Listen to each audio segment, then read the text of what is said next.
Hey there, I am Victor Davis, Canadian swimmer, Olympic champion, and Hall of Fame superstar. My impact on the swimming world will always be remembered. I was born in Guelph, Ontario on February 10th, 1964, and I was raised by my dad, Mel. As a kid, I was a bit of a troublemaker, but I like to think of myself as a derelict. I had to cope somehow, even if that meant throwing tomatoes at passing buses. I learned to swim in the lakes around my home, and I joined the Guelph Marlins Aquatic Club when I was 12 years old. Competitive swimming was a great way to channel my endless energy into doing something useful. I also had an unbeatable mindset. Nobody wanted to be the best more than I did. My drive to be number one led me to win my first national title when I was only 17. I won it in the 100-meter breaststroke. The following year, at the 1982 World Championships in Ecuador, I missed gold in the 100-meter breaststroke by 7/100ths of a second. That made me mad.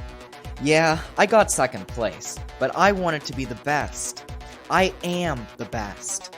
I reset my mind and hyped myself up for the 200-meter breaststroke. My pre-race routine included angrily pacing, chest slapping, snarling, and shadow boxing.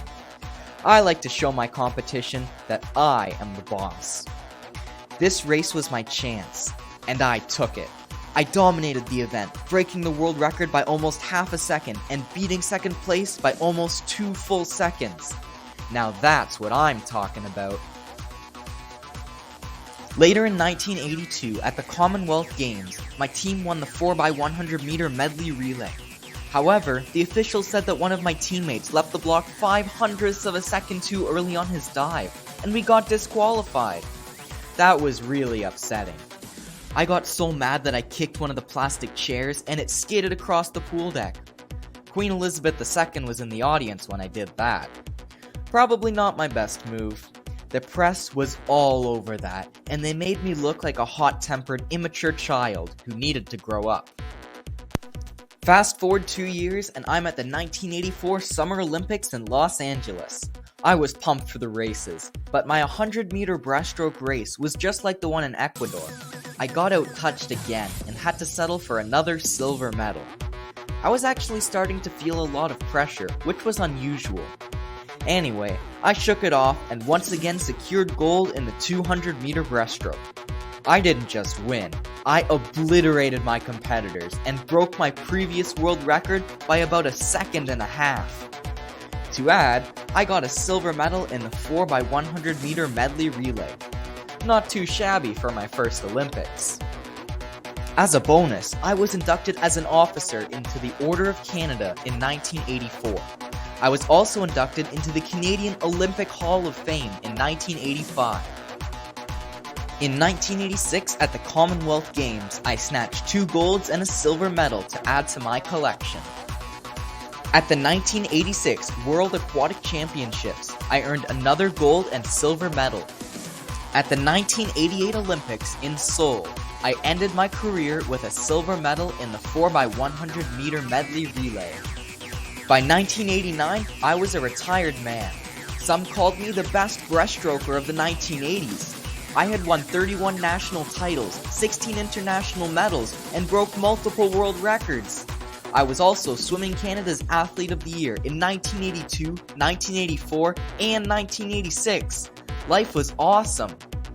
That was until I went to a bar in Montreal on November 11th, 1989. It was there that I got hit by a car, driven by a man named Glenn Crossley. Crossley and his friends had been rude to my girlfriend and her friend earlier, and he could have run into me on purpose. Regardless of his intentions, he destroyed everything I had worked for. I got severe brain injuries that were so bad not even I could recover from them. 2 days later, at the age of 25, the great Victor Davis was dead. After I was killed, I did the only thing I could to help others. I donated my heart, liver, kidneys, and 2 corneas to those in need. I also have a fund named after me, the Victor Davis Memorial Fund. It provides bursaries to help swimmers afford training costs. A notable award recipient is Ryan Cochrane, who went on to win multiple Olympic medals. I even have a 50-meter pool that was named in my honor. This pool is in my hometown of Guelph, Ontario. To further celebrate my greatness, I was posthumously inducted into Canada's Sports Hall of Fame in 1990, the International Swimming Hall of Fame in 1994, and the Ontario Sports Hall of Fame in 2002.